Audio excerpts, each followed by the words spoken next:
Hi. Hello, everyone. My name's Katie Riley, and today we're going to ask the age-old question, why though? So this talk was greatly influenced by Gary Bernhardt's What talk.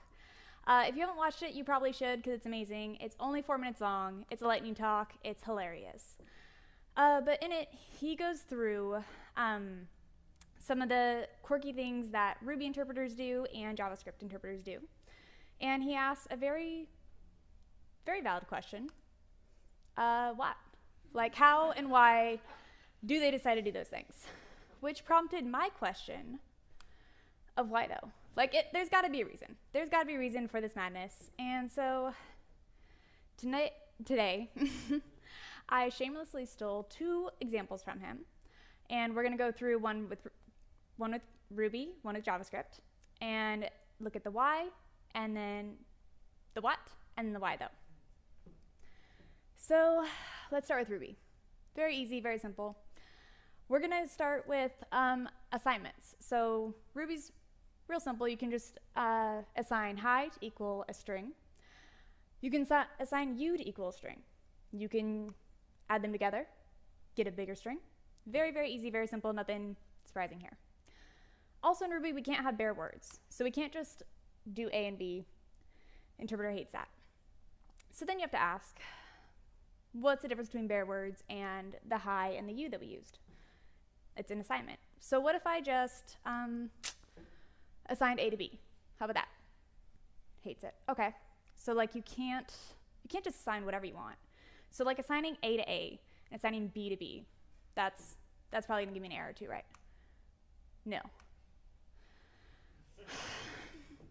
Okay, so let me get this straight. Interpreter's so upset when I try to do A equals B, hates it. But like, totally fine when I do A equals A and B equals B. Like how is that different?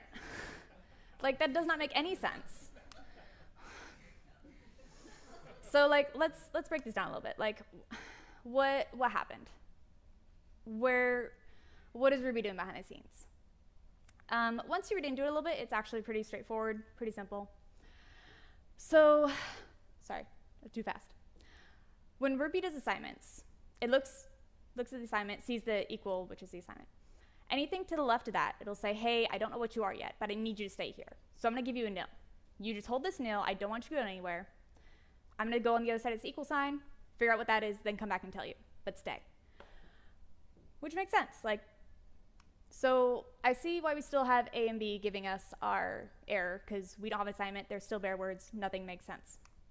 Here also makes sense now, because I don't know about you guys, but I'm really bad at reading error messages. I see an error and I'm like, it's ruined. If we read a little bit more carefully though, we'll see that Ruby's not mad at A. A's totally fine here. Ruby's mad at B. So we got to A, Ruby was like, hey, here's a nil, hold that for me. I'm gonna go on the other side of this equal, be right back. Gets over to B and it's like, you don't go here, I don't know you. Spits back an error. And then we get our nils, which now makes sense because Ruby was like, hey, A, I'm gonna give you this nil, hold that, I'm gonna be right over here, be right back. Goes over there, A's already standing there like, hey, got you a nil. And Ruby's like, all right, that's fair.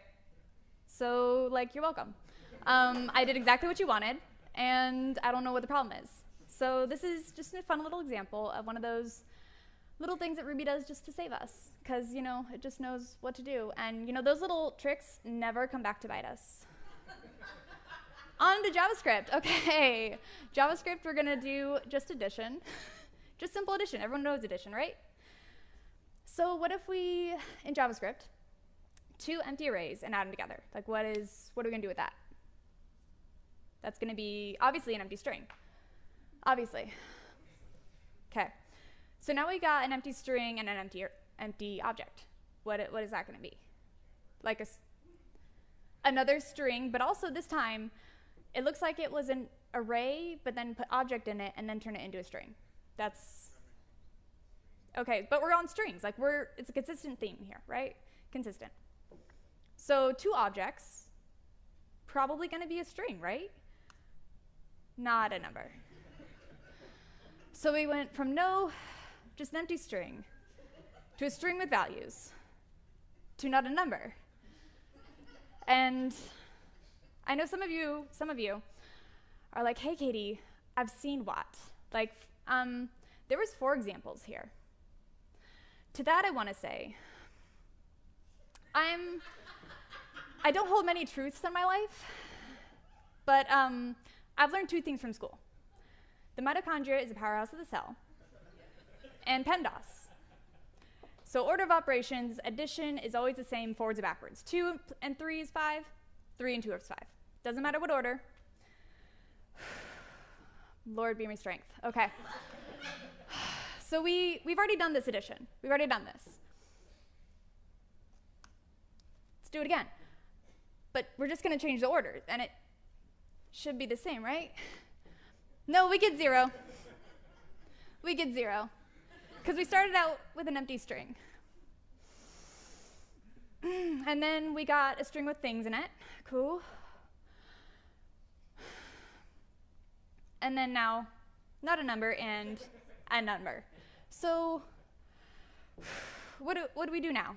How does my life pan out now? Because it's been ruined. I don't know which way is up, and I'm not okay.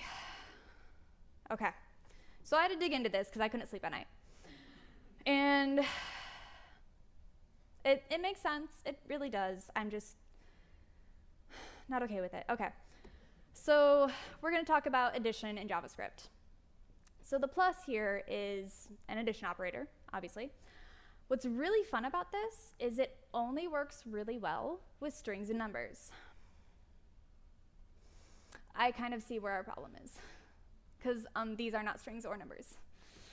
So then how does JavaScript do anything with that?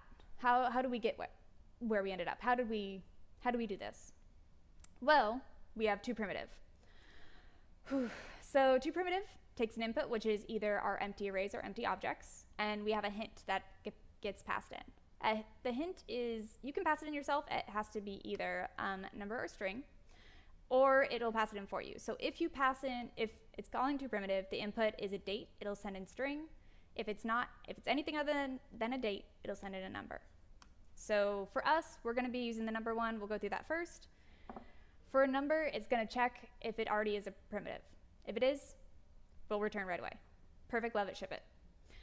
If it isn't, we go down the next one to value of. So checks if that's a primitive, cool, and if not, we go down to toString. If we can't get a primitive out of that, we go down, we get a type error, and you're done. Now, if hint is a string, same exact thing, but we switch the order of 2 and 3, just to be a little bit more performant. If you're passing it in a string, as in like a date, you're going to get a primitive way faster with toString than you are with value of, so like a tad more performant that way. Or if you think that you're smarter than the interpreter, you can pass it in yourself, whatever you want. I'm not trying to tell you how to live your life. But yeah, let's walk through this as if we were the interpreter. Walk a mile in shoes. Let's do this. So again, we have our 2 empty arrays. And this time, we're going to walk through it as if we were the interpreter. So not primitive, we're going to have to call toPrimitive. Call toPrimitive on an empty array, we try value of, that gives us an empty array, not a primitive. Go down to toString, and that gives us 2 empty strings. What did 2 empty strings added together equal? An empty string. Perfect. That makes sense in my brain, and I'm a quarter of the way fixed. So now we have empty array and empty object. We already know what empty array is. Empty object, do the same thing. Value of doesn't work. So then we go to string or toString. That gives us that fun little like fake array with object that has a string plus the empty string for our array. That gives us our fun little object array thing string. Cool. So that was easy. Halfway there. This is where it gets really fun. So in JavaScript, there's this concept of empty. You can have an empty block, or you can have an empty statement. And how you do that is empty statement, you just add a colon at the end of whatever statement you want. If for some reason you write an if statement and then you don't want to do anything with it, because that's what you do all the time, you can just add a colon at the end of it and it won't execute that if. Why you want to do that, I don't know, but you can. Also, if you would like to skip more things, you can add a block, an empty block, which looks just like an empty object. So Ruby or JavaScript interpreter comes in here, sees that empty object, and it's like, ah, you mean empty code block. Get out of here. And so it throws it away like it doesn't mean anything. So then we're left with this. And this is similar to what we've been dealing with, but a tad different. So this takes our plus from a binary addition operator to a prefix operator, which does almost the same thing, but at the very end, it shoves it back into number. So this is what we're looking at now. So we're calling toPrimitive on our empty object, pass it in number because it's not a date. That gives us that fun string object thing. We then pass that into number, and wouldn't you know it, that's not a number. Oh my God. Wow. Thank you, Angela. So now the one that broke me. But if you've been paying attention, like you kind of see where we're going. We're going with this.